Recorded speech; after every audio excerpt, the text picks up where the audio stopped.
Primeiro eu quero dizer que esse vídeo aqui não é para os bolsonaristas ou apoiadores do Bolsonaro. Vocês não estão preparados para essa conversa. E esse vídeo aqui é para você que, assim como eu, quer derrotar o bolsonarismo e, consequentemente, o Bolsonaro. E para que a gente tenha essa possibilidade, a gente precisa entender o que é essa gente, o que pensam e como agem e, fundamentalmente, por que agem assim. O que norteia essa gente é prioritariamente o sentimento de ódio. Agora, vocês já pararam para pensar ódio do que exatamente? Do que essas pessoas têm tanto ódio e por quê? Bom, eles têm um inimigo que os une, que é o comunismo. E o mais curioso é que a grande maioria nem sabe o que está falando, mas odeia a si mesmo. Bolsonaro é guiado pelo sentimento de revanchismo, de revisionismo da história do nosso país, do golpe civil-militar de 64. Traduzindo, parte dos militares e apoiadores do golpe de 64 é que apoiaram, inclusive apoiaram as torturas, assassinatos e desaparecimentos de qualquer pessoa que se opunha ao regime ditatorial. Eles se sentem derrotados, como realmente o são, e ressentidos em serem desmascarados pela história. E por essa razão querem reescrever a história. Por isso o termo revisionistas. Ou seja, para justificarem as atrocidades que os atormentam psicologicamente, inclusive. Eles criaram uma narrativa nova, uma nova percepção da realidade ridícula, contraditória com a realidade, mas que está registrada num dos livros secretos da ditadura militar, o Orville, que, se vocês prestarem atenção, significa livro ao contrário. E esse livro foi encomendado pelo ministro do Exército, Leonidas Pires Gonçalves, mas foi vetado pelo presidente Sarney, que era o presidente na época. Ele ficou rodando através de cópias xerocadas durante anos nas mãos da extrema-direita, até que em 2012, quando foi publicado de verdade mesmo. O seu título oficial é O Livro Negro do Terrorismo, mas ele é mais conhecido como Orville, feito em resposta ao Brasil Nunca Mais, uma contribuição gigantesca do cardeal Dom Paulo Evaristo Arnes, que foi a obra literária que expôs o perfil, a característica sanguinária e os crimes cometidos contra a humanidade pelos carrascos da ditadura militar. E que são, e já eram, naquela época, inadmissíveis no mundo civilizado. Ou seja, o mundo já não aceitava a política de extermínio de seus opositores.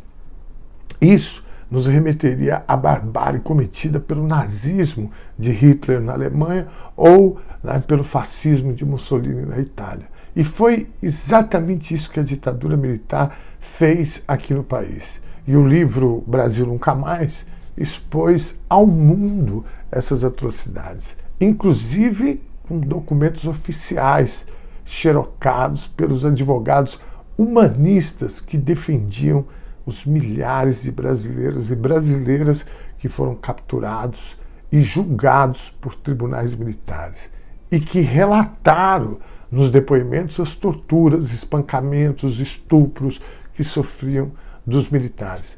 O livro Orville é uma tentativa de resposta ao livro Brasil Nunca Mais. E é nele, no Orville, que o Bolsonaro se norteia e forma suas convicções conspiratórias ao fantasma comunista que ronda o nosso país. Segundo eles, do Brasil contemporâneo, a investida dos comunistas, a quarta tentativa dos comunistas, e isso está lá no livro, no Orville, a Bíblia desses lunáticos, que a quarta tentativa seria a mais perigosa e eficiente, que passaria pela conquista de corações e mentes do nosso povo, através do aparelhamento, né, das instituições culturais, ou seja, da ocupação dos espaços estratégicos da nossa sociedade, universidades, governos, movimentos sociais, na arte, na cultura, que atacariam a família, os costumes. E quais costumes são esses? De se preservar a vida humana, respeitando o meio ambiente, por exemplo, em detrimento da ganância empresarial, do dito desenvolvimento. Quais famílias são essas? Quais modelos de famílias? Quais valores dessas famílias? Bolsonaro, dentro dessa lógica de salvar o país desse levante comunista, faz um governo de destruição. Ele mesmo já disse isso. E é nisso que ele acredita, que ele precisa destruir essa ocupação comunista, essa tentativa dos comunistas de transformarem o Brasil talvez numa China tropical. É delirante, mas é a real.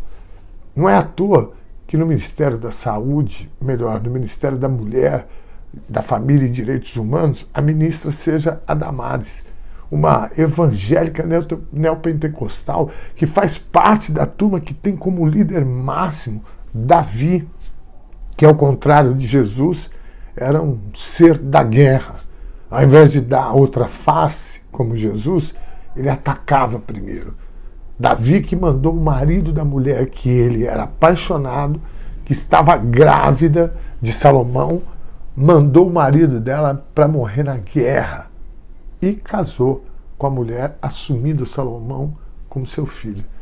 Esse é o perfil do exemplo religioso dessa gente. Por isso que esses caras são bélicos, são senhores da guerra, não são como Jesus. E vocês já devem ter notado isso. Vocês lembram na campanha as fotos em templos religiosos dos fiéis fazendo arminha com a mão? São Davi.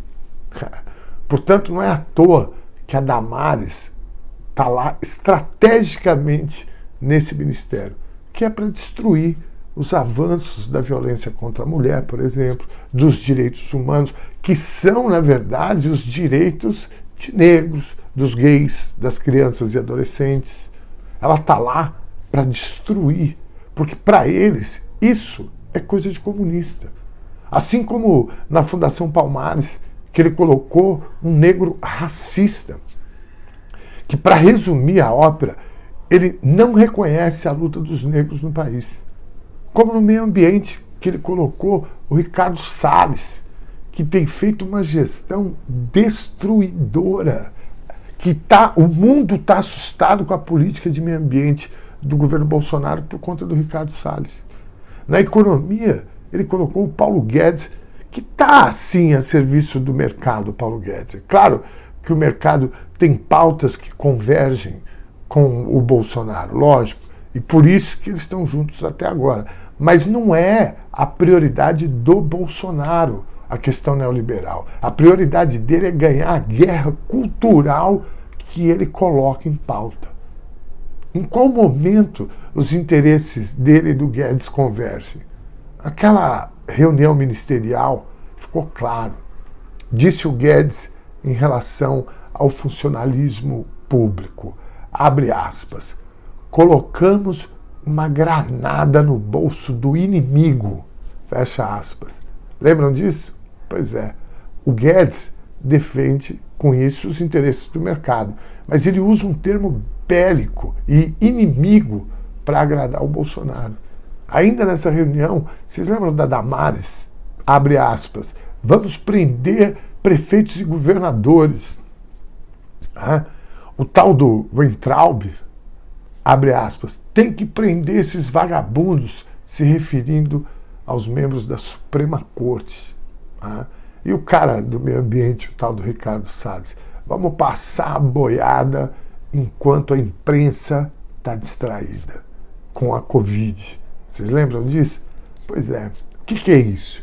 A mais pura, né, amostra da tática de destruição de uma visão de mundo. E que mundo é esse? Um mundo que respeita o meio ambiente? um mundo que respeita os direitos das mulheres, por exemplo, enquanto direitos humanos, ou dos negros, ou dos gays, ou que defende o Estado de Direito, que defende a dignidade e a importância do funcionalismo público, do Estado. Isso é ser comunista? Tem um livro do professor de literatura da Universidade Estadual do Rio de Janeiro, o João César de Castro Rocha, Guerra Cultural e Retórica do Ódio, que explica de forma precisa e cirúrgica esse conceito. Na verdade, a motivação do Bolsonaro é destruir essa visão de mundo construída ao longo do tempo, de avanço da civilização. Nem que para isso eles incorporem nas suas narrativas e ações concretas que nos levam lá para a Idade Média, ou talvez até antes, porque mesmo na Idade Média os templos religiosos foram fechados por conta da peste negra. Nós não vamos ganhar essa narrativa desses caras, essa guerra cultural, não vamos. E talvez a pandemia nesse sentido, e apenas nesse sentido, nos ajude. Porque sem a pandemia, essa guerra cultural ia ficar muito subjetiva, saca? A defesa do meio ambiente é muito subjetiva no senso comum. Eu prefiro o desenvolvimento econômico. Aliás, para você entender a formação psíquica do Bolsonaro, eu vou te recomendar que você ouça o podcast da série Retrato Narrado. São 6 episódios, mas no primeiro, que é o Em Busca do Eldorado, você vai entender essa psicose dele, do Bolsonaro, em relação ao meio ambiente. Anote aí. Bom, mas sem a pandemia, a gente ia ficar nessa subjetividade de defesa do meio ambiente, né? Da defesa dos direitos das mulheres, dos negros, dos gays, da educação, da saúde pública, né? Todas essas pautas são fundamentais, mas a gente ia ficar brigando, protestando, e a discussão sempre no campo subjetivo, até por conta do nível intelectual dessa gente. Mas a pandemia não, cara. A pandemia, ela é subjetiva até certo ponto. A lógica deles vai se desfazendo dia a dia, com a quantidade de mortos insuportável que a gente vive, não é?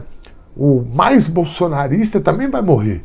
O seu negócio, o emprego dele também vai ser atingido. Portanto, gente, eu não acho que eles vão triunfar, apesar do estrago já de quase 400 mil mortos e o país destruído. A necessidade da guerra cultural que a mente psicótica do Bolsonaro traz é a derrota do seu governo. E sem governo, eles não são nada. São apenas fascistas enrustidos. Bolsonaro, ele tenta levar para uma narrativa de destruição de uma visão de mundo a qual ele não concorda. E ele traz uma visão de mundo destruidora do meio ambiente, do respeito às minorias, do respeito à ciência, do respeito à diversidade. Nem que para isso ele defenda a destituição do Estado de Direito, por exemplo, a favor de uma visão única do mundo, fundamentalista, retrógrada, ultrapassada, que não cabe mais no mundo. O mundo não aceita isso. O mundo que a gente vive já não aceita isso. Portanto, ele está condenado ao fracasso do seu governo e da sua visão de mundo, apesar do estrago gigantesco, como eu falei aqui, que o Brasil está passando. Portanto, meus amigos, ele não vai ganhar. A narrativa não precisamos discutir. Cuidem-se, porque a gente vai precisar de todos e todas para a gente reconstruir o que esse cara tem destruído. Beijo para todo mundo, bom domingo.